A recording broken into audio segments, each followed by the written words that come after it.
आप कहते हैं ऋणग्रस्ता से हम विकास करते हैं, ऋण लेके विकास करते हैं, तो आप और ले लीजिए, हम कहाँ कहते हैं। इस बात को स्वीकार करने में आप क्या क्या दिक्कत होती है। आप अंततः घूम के फिर 9 लाख पर आ गए, 9 लाख करोड़ पर, इधर से उधर हमको इतने देर डिस्टर्ब किए। माननीय वित्त मंत्री जी, आपने नेता प्रतिपक्ष आपने कल एक एक्ट पास कराया अनुशासन का कि हम जो है किसी भी मूल्य में सकल घरेलू उत्पाद से 30% से अधिक कर्जा नहीं लेंगे, ये आपने कल पास कराया यही। अच्छा, इसी तरह से आपने ये पास कराया अपना राजकोषीय घाटा, वो तो पहले से 3% से ज्यादा सकल घरेलू उत्पाद से, तो मैं कह रहा हूँ, कहाँ मैं कह रहा हूँ। और आपका जो सकल ये 26-27 में 16-17 में, छोड़िए आपको राजकोषीय घाटा बताएं, 17-18 में 42,967 86 रुपये से बढ़कर 2026-27 में राजकोषीय घाटा हो गया 1,18,480 करोड़। है कि नहीं है? है ना? सही, ये तो नहीं गलत है ना। ये पूरे जीएसडीपी का 2.898 है, 2 पॉइंट कम है, नहीं तो आप 3 पार कर जाते। ये मैं आपको नहीं बताता हूं।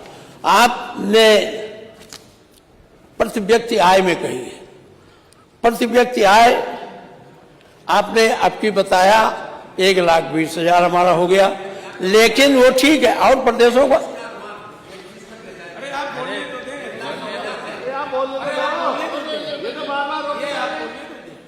ऐसा है 1,20,000 आपका अनुमान है कि हमारी प्रति कैपिटा आय हो जाए, लेकिन ये पूरे हिंदुस्तान का जो आय है प्रति कैपिटा, उसका तो 53.5% है। आप उसके बराबर अभी नहीं पहुंच पाए। आप मान रहे नहीं पहुंच पाए, लेकिन तब कहा इतना जुडोरा पीट रहे हैं, बहुत हो गए, तरक्की कर गए, आय बढ़ा दिया, पता है, आप खुद स्वीकार कर रहे हैं। ठीक है, मैं आपको डिस्टर्ब नहीं करूंगा। नहीं ठीक है, हम ज्यादा नहीं करें। अब वो सकल घरेलू राज बताने में बहुत समय लगेगा, उसको ज्यादा नहीं। लेकिन एक चीज आपको बता दें, सकल घरेलू उत्पाद में कर्नाटक कर्नाटक तो हमसे थोड़ा 1 लाख करोड़ कम हो गया है, लेकिन तमिलनाडु हमसे ज्यादा है, महाराष्ट्र हमसे ज्यादा है। आप तीसरे नंबर, आप अरे हम इंटरप्ट करेंगे तो आप कैसे बोलेंगे। 2 प्रदेशों से आप तीसरे नंबर पर आ गए। पिछली बार आपने बताया था कि तीसरी बार पहली बताया था, लेकिन कर्नाटक की आय उस समय ज्यादा थी, कर्नाटक का घट गया, आप 1 लाख करोड़ बढ़ गया, तो आप पूरे हिंदुस्तान में अब तीसरी शक्ति हो गए। जब आप तीसरी शक्ति हो गए तो विकास काम भी ज्यादा होना चाहिए।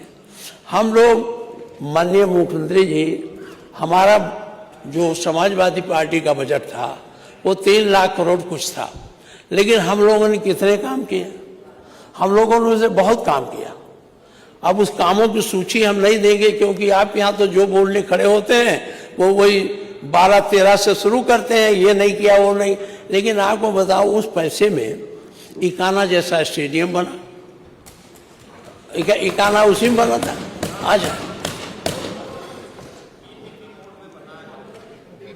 अच्छा चलिए मान लिया, मेट्रो चला, अब ये इलाहाबाद कोर्ट बनी, पुलिस मुख्यालय बना। अब हम बहुत, कहाँ तक हमारे पास 110 लिस्ट है, अगर हम पढ़ाएंगे तो बहुत समय लग जाए, लेकिन ये सब उतने पैसे में बना। आप इतना बड़ा बजट लाए हैं, कोई एक बता दीजिए सिवाय एक्सप्रेस वे को छोड़कर कि आपने लोक भवन भी उसी में बना है, जिसमें आप बैठते हैं, लोक भवन उतना ही बजट। आप इतना बजट लिए पिछली बार, कितना बड़ा काम कोई प्रदेश में किसी कोने में क्यों? आप जो बोलेंगे तो आप बता दीजिएगा, मैं वो नहीं कहना चाहता हूं। दूसरी बात है कि पत्रकारिता हो गया, ये हो, अब मैं ज्यादा, आप कितना पैसा आपने जो लिया था उसकी स्वीकृतियां कितनी जारी करी? मान लिए हम आंकड़ा तो नहीं देंगे, लेकिन जितना बजट आपने पिछली बार पास किया, क्या उसकी वित्तीय स्वीकृतियां उन कार्यों के लिए जिलों में गई? नहीं पहुंची। उतना पैसा आप खर्च नहीं कर पा रहे। उसका कारण क्या है? या तो आप कंसोलिडेटेड में पैसा नहीं है कंसोलिडेटेड फंड में, अथवा आपका ये आकलन गलत हो गया है। तो बजट बनाते समय उन सारी बातों पर गंभीरता से सोचना चाहिए, जिससे आगे चल करके दिक्कत ना हो। अब मान लीजिए आपने वित्तीय स्वीकृति नहीं, मैं मानता हूं कुछ दिक्कत होती है। कुछ पैसे ऐसे हैं जो राज्य के कर से आपको मिलेंगे, जो केंद्र के से आने हैं। वो केंद्र का पैसा तो आता है 30 मार्च को, 31 मार्च को, तो उससे दिक्कत हो सकती है कि वो आप उस समय जारी करें। तो उसमें, लेकिन जो पैसा आपके पास है उसको तो जारी करके खर्च करा देना चाहिए, चाहे स्वास्थ्य का हो, चाहे पीडब्ल्यूडी का हो। सब बजट तो हम पढ़ने से कोई फायदा नहीं है। आप वित्त मंत्री हैं, आप कुछ जानते हैं। अगर हम कहने लगेंगे तो अभी जो है आप फिर देखिए, ये 25-26 के राजस्व लेखे में आपने 13.32% कम बैक हो रहा है। राजस्व लेखे में आपने पहली बार बे कम किया है। ये राजस्व लेखे का बे कम करना बजट की अच्छाई का परिणाम है। पूंजीगत लेखे में ज्यादा खर्च होता है तो हमारे एसेट बनते हैं, और उससे जो है वो अच्छा बजट माना जाए। आपने कम खर्च किया है। दूसरी बात है, वित्तीय वर्ष 25-26 में जो केंद्रीय कर से हमको मिलना था, राज्य का अंश 2.07 कम मिला। इसका क्या कारण? इतना प्रतिशत कम प्राप्त हुआ। कारण क्या है? आप जब अब बोलेंगे तो बता देंगे कि जो आपको केंद्रीय करों में जो आपका हिस्सा था उससे 2.07% कम आपको प्राप्त हुआ है। अब इसमें स्वीकृत बजट में कम खर्च हुआ है। अब उद्योग तथा खनिज में तो 9.91 कम हुआ, परिवहन में 12 इसको बहुत बताने से कोई फायदा नहीं, आप तो जानते हैं, आप मानेंगे भी नहीं। 2026-27 में वर्ष 2027 राजस्व लेखे में आपने लक्ष्य रखा है 47.89% अधिक प्राप्त करने का। कैसे प्राप्त होगा? या तो आप टैक्स लगाएंगे या कोई तरीका निकालेंगे। 25-26 में 25-26 का जो बजट है उसमें बहुत सी मदें हैं जिसमें अधिक वसूली करने वाली मदें थी। जैसे राजवस्त्र सेवा कर में आपने सोचा था 79.18, भू राजस्व में आपने सोचा था 144.57, अष्टांग पंजीकरण शुल्क में सोचा था 33, ऐसे है सब में आपने बढ़ा कर रखा था। अच्छा, आप सरकार ये वसूली जब करेंगे तो या तो महंगाई बढ़ेगी या तो टैक्स लगेगा। तो इस पर आपको विचार करना चाहिए और गंभीरता से इसे सोचने की जरूरत है। अच्छा चलिए, नहीं ठीक है, आप टोकते हैं, ठीक है, हम सुधार कर लेंगे अगर हो सकता है हमारी जानकारी ना हो, क्योंकि सरकार के पास सारे आंकड़े अधिकारी हैं। अब तो छपता नहीं। वित्त मंत्री जी, आप पहले यहाँ एक सूचना की डायरी छपती थी। सूचना विभाग, सांख्यिकी विभाग बताता था हमारा पर हेक्टर कितनी उपज है, हमारा पर कैपिटा कितनी आमदनी है, हम दवा पर कितना पर कैपिटा खर्च करते, एक सूचना डायरी बनती थी। अब आपने वो भी बंद कर दिया। नहीं है। अब हमको तो नहीं मिलती तो इसको खोजने की क्या जरूरत थी? लाइब्रेरी में वही बैठ के पढ़ लेते, उसको करने की क्या जरूरत थी? नहीं, बनवा दीजिए, बनवाना चाहिए। ब्याज अनुपात, यह अनुपात जितना अधिक होगा, राज्य सरकार किसी नए ऋण की सेवा प्रदान करने और अपनी राजस्व प्राप्तियों से अपने राजस्व व्यय को पूरा करने में उतनी ही कम सक्षम होगी। यह ब्याज अनुपात निरंतर बढ़ता जा रहा है। 24-25 में 9.6% था, 25-26 में 10.4% रहने का अनुमान है, 26-27 में 9.2% का अनुमान है ब्याज का। ये अब जब ब्याज बढ़ेगा तो आप का बहुत बड़ा जो खर्च होना है वो अपने आप रुक जाएगा, इसलिए इसको भी आपको ध्यान देना चाहिए। अब मैं 2-3 बातों बजट पर फिर मैं एक बात करता हूँ। माननीय मुख्यमंत्री जी जब आज बजट भेजते हैं हम लोग गदगद हो जाते हैं कि बजट आ गया, मेरी सड़क बन जाएगी, और 12-1 बजे बाद जब इंजीनियर से पूछते हैं कहते बजट वापस हो गया। उसका कारण क्या है? आप जीरो बजटिंग कर देते हो। होना भी चाहिए, हम नहीं, पहले ये व्यवस्था थी, हालांकि मैं ही उसमें जिम्मेदार हूँ। माननीय तिवारी जी मुख्यमंत्री थे, मैंने उनसे लड़के को, हम पहले ये होता था बजट आया अगर नहीं खर्च हुआ उसका तो दिक्कत ये होती है वो पैसा जाए कहाँ। तो पहले तिवारी जी थे मुख्यमंत्री, तो उन्होंने पर्सनल लेजर अकाउंट बनवाया था और उसमें डाल देते थे और पैसा पड़ा रहता था, 2 लाभ होता था। एक तो आपकी ट्रेजरी हाई रहती थी, जब ट्रेजरी हाई रहती थी तो आप रिजर्व बैंक से आपको पैसा बराबर मिलता रहता था। अब क्या हुआ, पैसा चला जाता है और लैप्स हो जाता है, वो योजनाएं चल नहीं पाती, वो उसमें पड़ा रहता था। हमने क्यों उठाया था? हमारे जिले में 3 अरब रुपया पीएलए में पड़ा था, प्राथमिक प्राइमरी स्कूलों का, काम नहीं हुआ। मैं बहुत लड़ा, फिर ये प्रश्न अध्यक्ष जी ने प्रश्न और संदर्भ समिति को सुपुर्द दिया, फिर तिवारी जी मान गए कि ठीक है पीएलए में जमा करेंगे, लेकिन 1 महीने बाद उस पैसे को निकालकर हम उन कामों पर खर्च करेंगे जिसके लिए स्वीकृत अभी है नहीं। पैसा जाता है, चला आता है, काम होता नहीं। तो इस पर आपको ध्यान देना चाहिए कि बजट वापस ना हो। किसी भी तरीके से बजट वापस होता तो आपका विकास रुकता है, आपकी योजनाएं रुकती हैं, आपका जो संकल्प है वो संकल्प कमजोर होता है। इसलिए मैं आपसे निवेदन करता हूं इस बजट के बारे में इसको सोचें और किसी भी तरह से जो पैसा जाए फिर रात में ही वापस ना आवे, उस काम के लिए रखा जाए। ये बजट के मामले में अब मैं ज़्यादा नहीं कहूँगा, बहुत हो गया है, और खन्ना जी तो कुल पढ़े ही हैं, इनको बताने की कोई ज़रूरत ही नहीं है। मैं एक बात आपसे कहना चाहता हूँ मान्यवर, अब मैं दूसरी तरफ बढ़ता हूँ। देखिए स्वास्थ्य मंत्री भी बैठे हैं। मानव जीवन की 2 चीज़ें बहुत आवश्यक हैं, चिकित्सा और शिक्षा। ये दोनों मानव जीवन के विकास को पराकाष्ठा पर ले जाते हैं, और इस पर अगर आप अधिक ध्यान नहीं देंगे तो ज्यों की त्यों रह जाएंगे। हम बजट पर बहुत ज़्यादा बात नहीं करते, कितना आपको मिला कितना नहीं मिला, लेकिन एक बात कहेंगे, जो प्राथमिक स्वास्थ्य केंद्र हैं या जो सामुदायिक स्वास्थ्य केंद्र हैं या आपको जो जिला अस्पताल है, जो मेडिकल कॉलेज हैं, इसमें जिस तरह की दवा की व्यवस्था होनी चाहिए वो नहीं हो पा रही है।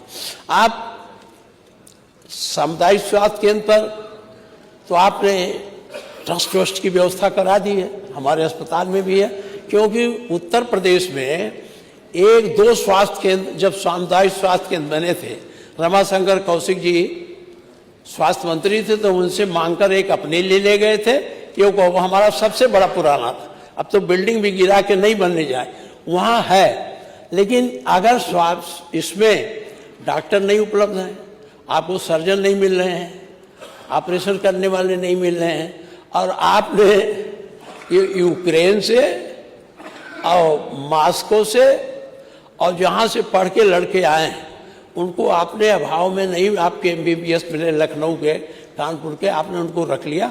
मैं उनकी योग्यता को नहीं चैलेंज करता हूँ, लेकिन वो लोग उतने परिपक्व नहीं है। हमारे मेडिकल कॉलेज में जाता हूँ तो हम देखते हैं यूक्रेन वाले और ये सब वहाँ हैं। तो ये आप जो एक जिले में एक ही अस्पताल मेडिकल कॉलेज बनाइए, जिला अस्पताल है, अब तो हर जिले में मेडिकल कॉलेज, उसको इतना परिपूर्ण करना चाहिए जहाँ से लोगों को लौटना न पड़े। अब होता क्या है, मुख्यमंत्री जी आपका सबसे पुराना मेडिकल कॉलेज है, मैं उस मेडिकल कॉलेज में स्वास्थ्य मंत्री के रूप में भी गया हूँ, वैसे भी गया हूँ। अब होता क्या है, अगर प्राथमिक स्वास्थ्य केंद्र द्वारा रेफर कर दिया जिले पर, जिले माने मेडिकल कॉलेज में, तो ठोंक बजा के लिख देते हैं गोरखपुर मेडिकल कॉलेज जाओ। अब वो बेचारा लाते फाने मेडिकल कॉलेज जाता है। अब मेडिकल कॉलेज से फिर वो लिख देते थे पीजीआई जाओ, अब फिर वो भागता वहाँ से पीजीआई आता है, पीजीआई बता दिया मेरे यहाँ जगह ही नहीं है।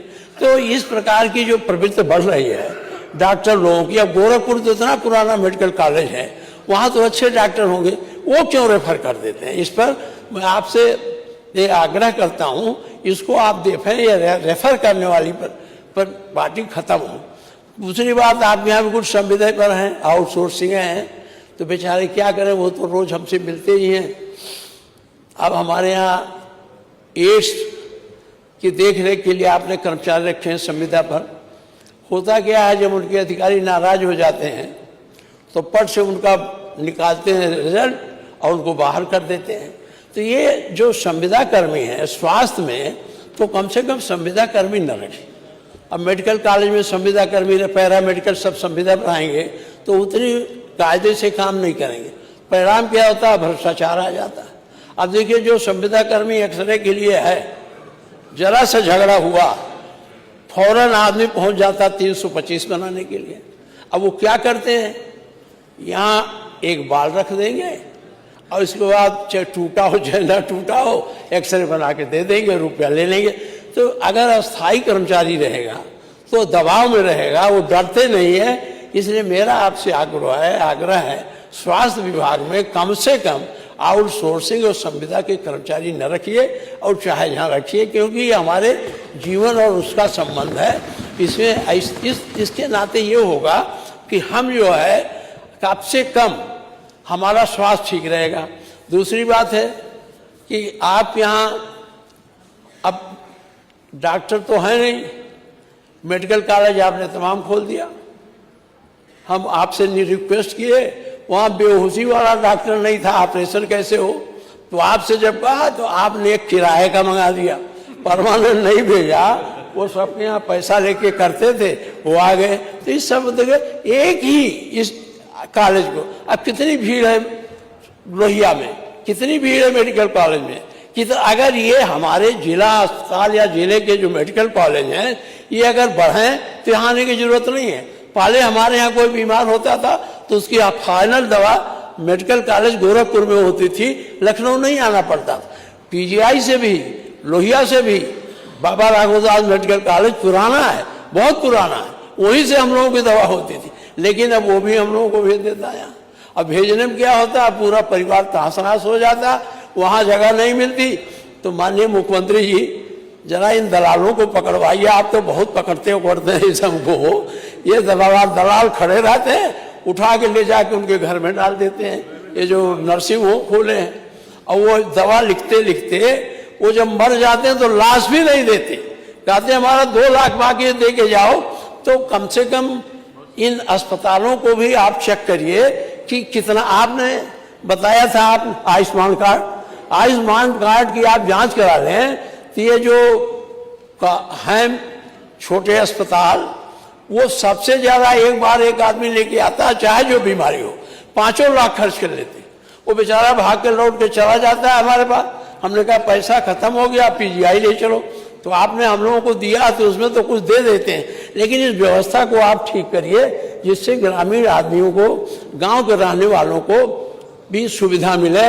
गांव का आदमी लखनऊ आता है तो घर बेच के आता है, खेत बेच के आता है। सबसे 2 चीजें जो हमारे लिए सबसे सुलभ होनी चाहिए, शिक्षा, स्वास्थ्य, ये दोनों महंगी हो गई हैं। जब से WTO लागू हुआ तब से तो दवाएं इतनी महंगी हो गई हैं। 5 रुपया लेके जाइए, घर भर की दवा लाइए। अब घर भर की दवाई नहीं मिलती है। तो मैं आपसे आग्रह करता हूं कि ये इसमें करिए। और जो आपने बुनियादी, कितनी अच्छी बात समाजवादी पार्टी की सरकार ने किया था, उसकी प्रशंसा नहीं करते। जब लोग उठते हैं तो सीधे ठगी, बेईमानी और कोई आरोप नहीं बचता है जो समाजवादी पार्टी के सरकार पर आपने कोई निकाला। 102, 108 ये गरीबों की प्राणदायक व्यवस्था बन गई है। और जो कमजोर वर्ग के सड़कों पर घरों में डकैती डाल देते थे, उनके लिए 100, जिसको आपने 112, ये प्राण रक्षक वाहन है। ये किसने किया था? अखिलेश यादव जी ने किया। हाँ, अरे हुआ ना, लेकिन मैं कहता हूं अब मैं कहता हूं वो एम्बुलेंस अब खराब हो गई। अब उतनी दूरी तक लखनऊ तक आने में उनको दिक्कत हो। मेरा ये कहना है कि आप इनको चेक करा लें, जो खराब है उनको बदल दीजिए और इनको गतिमान रखिए, जिससे अब रास्ते में एक्सीडेंट हो जाता है, दौड़ के जाते हैं, लाद के जिले में ले जाते हैं, सब ले जाते हैं ना।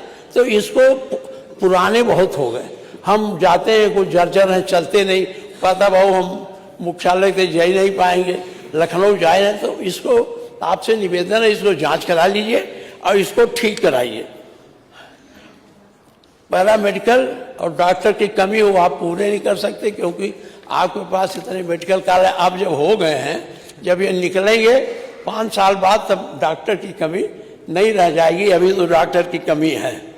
अभी हम जनसंख्या के अनुपात में केवल 1000 पर 0.37 डॉक्टर हैं, जबकि WHO का मानक है 1000 पर 1 डॉक्टर। अभी आप WHO के मानक तक नहीं पहुंच पाए, इसलिए इसको जरा गंभीरता से देखने की आवश्यकता है और इसको आप देखेंगे। ग्रामीण क्षेत्रों में स्त्री रोग, हृदय रोग, बाल रोग जैसे विशेषज्ञों की भारी कमी है।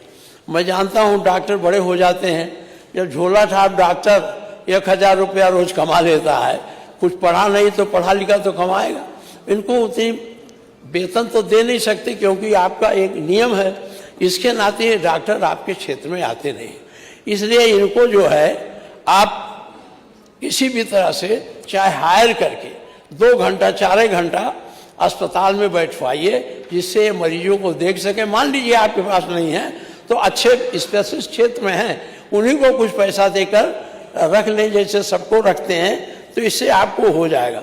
नर्सों और पदों में लगभग 46% और लैब तकनीशियनों में लगभग 46% की रिक्ति देखिए, 46%। इसको भरने की कोशिश करिए।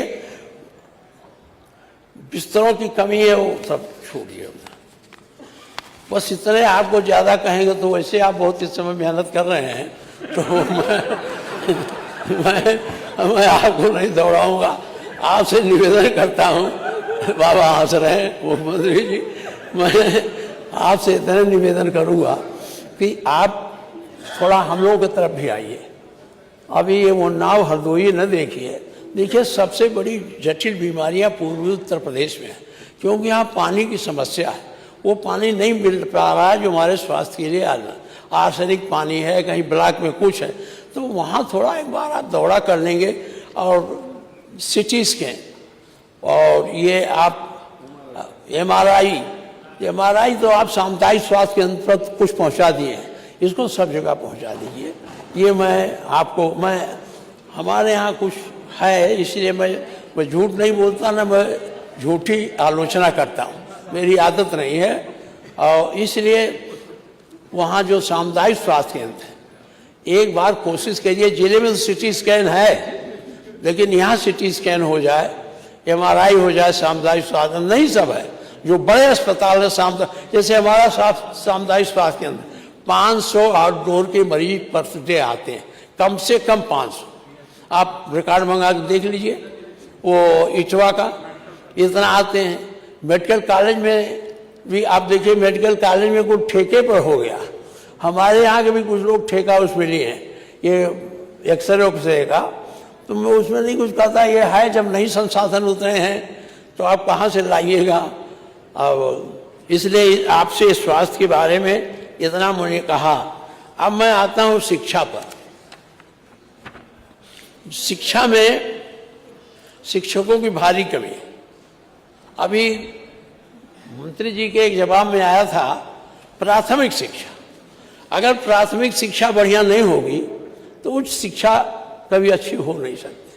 हम लोग जिस समय प्राइमरी स्कूल में पढ़े थे, आप पता नहीं पढ़े कि कॉन्वेंट में पढ़े, हम तो बोरा वाले स्कूल में पढ़े, जहाँ अपना बोरा ले जाओ, बिछाओ, पढ़ो। लेकिन जो उस समय ज्ञान मिलता था वो आज नहीं हो पा रहा है। एक प्राइमरी स्कूल के बगल में जब लड़के रोजगार नहीं पाते हैं तो एक छप्पर रख के कॉन्वेंट टाइप चला देते हैं, मान्यता नहीं मिलती है, उनका रोज दिक्कत होती है। वो बेहतर पढ़ाई करते हैं आपके प्राइमरी स्कूल से। आपने अब कंपोजिट विद्यालय खोला है, लेकिन वो भी 2 ही खोला है जिले में कंपोजिट विद्यालय। अब मुकाबला करना पड़ता है, तो ग्रामीण स्तर का बच्चा जो पिछड़े वर्ग के लोग हैं, गरीब लोग हैं, जो इन स्कूलों से पढ़ के आते हैं, इन कॉन्वेंटी स्कूलों से जब उनका मुकाबला पड़ता है तो कमजोर हो जाते हैं। तो आप कहते हैं इनका नंबर ही नहीं आया, नौकरी कहाँ से, पढ़ने की सुविधा देंगे नहीं और नौकरी में कहेंगे इनका नंबर नहीं आया। इसलिए इस व्यवस्था को थोड़ा सुधार करिए। क्यों आप 70,000 देते हैं, कभी कभी प्राइमरी स्कूल का टीचर 1 लाख पाता है, वो 1 लाख पाता है, 3-4 हजार वाले लड़के इतना बढ़िया पढ़ाते हैं, क्यों नहीं पढ़ाता? आपने शिक्षा, खंड शिक्षा कहाँ है मंत्री जी? नहीं है। खंड शिक्षा अधिकारी, खंड शिक्षा अधिकारी रखे गए हैं, उनकी देख रेख के लिए रखे गए हैं। तभी हम तो परेशान थे, मैंने बड़े मेहनत से जाके छुट्टी पाए, सब पश्चिमी उत्तर प्रदेश के लोग, और नोएडा, सहारनपुर, गाजियाबाद, कुल हमारे सिद्धार्थनगर में पहुंच गए थे। बड़े अच्छा लड़के पहुंचते, लड़कियां पहुंच गई थी, परेशानी थी। तो मंत्री जी से कहा बाबा जी ने कुछ रुपये, वो चले गए वहां। अब वो जगह रिक्त है। हमारे गांव में भी एक शिक्षा मित्र है, हमारे गांव के स्कूल में नई मास्टर है। अब मंत्री जी से कहता हूं तो कहते हैं हमारे पास शिक्षक बहुत भरे पड़े हैं। अभी आपने अपने जवाब में ही बताया परसों कई हजार शिक्षक खाली। तो जब तक प्राइमरी बुनियाद नहीं ठीक हो गई, तब तक उच्च शिक्षा आप बेहतर नहीं कर सकते हैं। और उच्च शिक्षा हमारे इन्वेंशन के लिए, हमारे आविष्कार के लिए, हमारी संस्कृति को, हमारी धरोहर को, हमारे ज्ञान को ऊर्जा देने के लिए आवश्यक है। तो ये बच्चे वहाँ जाके नहीं पढ़ पाते हैं। इसलिए माननीय मंत्री जी, मैं आपसे कहता हूँ आप भी दौड़ा करिए किसी प्राइमरी स्कूल में, 5 हैं तो 3 आते हैं, और खंड शिक्षा अधिकारी से मिल जाते हैं, वो 3 दिन नहीं रहेंगे। तो इस पर जरा आपको ध्यान देना है। और दूसरी बात है, जब प्राथमिक से हम पास करके मिडिल में जाते हैं, तो मिडिल की व्यवस्था ठीक करनी चाहिए। जब आदमी मिडिल, जिसे आप जूनियर हाई स्कूल कहते हैं, जूनियर हाई स्कूल तक अगर अच्छी शिक्षा मिल जाएगी, तो आपको मैं बताता हूं आगे चल करके लड़के कभी ड्रॉप आउट क्यों होता है। ड्रॉप आउट आपको दिखा दे तो आप वो हो जाएंगे। ड्रॉप आउट ये माध्यमिक स्तर पर बच्चों में स्कूल छोड़ने की दर अधिक है। लड़कियों के मामले में यह दर लगभग 15% है। ड्रॉप आउट हो जाते हैं, छोड़ देते हैं। कारण क्या है? उनका मन लगता नहीं। अच्छा, वो सोचते हैं रोजी रोटी मिलेगी नहीं, वो अपना रिक्शा चलाने चले जाते हैं, बम्बई चले जाते हैं, अहमदाबाद। तो इसको अगर बेहतर करेंगे तो गरीबों के लड़के भी पढ़ लेंगे। अब हम लोगों की भी हैसियत ऐसी नहीं है कि हम उसमें सिटी मान सिस्टम पढ़ावें। एक लड़के की फीस इतनी है। अच्छा, एक चीज और करिए माननीय मुख्यमंत्री जी, कानून बनाकर इन जो कॉन्वेंट या इस तरह के स्कूल हैं जहाँ 5-5 लाख 20-20 हजार पर मंथ फीस लेते हैं, कानून बनाकर इनको रोकिए, इनको एक सीमा तक लाइए। जब तक कानून नहीं बनेगा, मानने वाले नहीं हैं ये। उससे ये उसको व्यवसाय समझनी है, शिक्षा को आय का साधन समझनी है। और जब तक आय के साधन से इनको अलग नहीं करिएगा, तब तक शिक्षा बढ़िया आपकी हो नहीं सकेगी। इसलिए ऐसे लोगों को आप घेरे में, ये कौन है स्कूल है, ये जयपुरिया है, ये कौन है, फलाना है। बाबा आपको बताया नहीं, जयपुरिया वाला मुझे बुला ले गया कानपुर अपने स्कूल के उद्घाटन में। तो हमने पूछ लिया गरीब लड़कियों को कितना फीस लेते हो, क्यों इतना लेते हो? वो नाराज हुआ, तब से हमको बुलाया भी नहीं।